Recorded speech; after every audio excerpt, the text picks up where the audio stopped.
ಮೆಂತೆ, ಕಡಲೆಬೇಳೆ, ಉದ್ದಿನಬೇಳೆ ಸ್ವಲ್ಪ ಫ್ರೈ ಮಾಡ್ಕೋಬೇಕು. ಹೀಗೆ ಒಣ ಮೆಣಸಿನ್ಕಾಯಿ,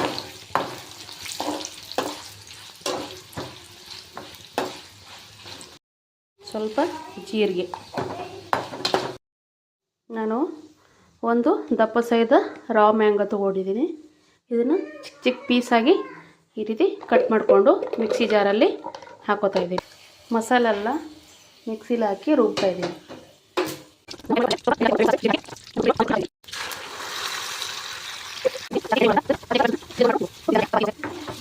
ಎಲ್ಲದಕ್ಕೂ ಒಳ್ಳೆ ಕಾಂಬಿನೇಷನ್. ಮಾವಿನಕಾಯಿ ಸೀಸನಲ್ಲಿ ಈ ರೀತಿ ಮಾವಿನಕಾಯಿ ಚಟ್ನಿನ ರೆಡಿ ಮಾಡಿ ಇಟ್ಕೊಳ್ಳಿ.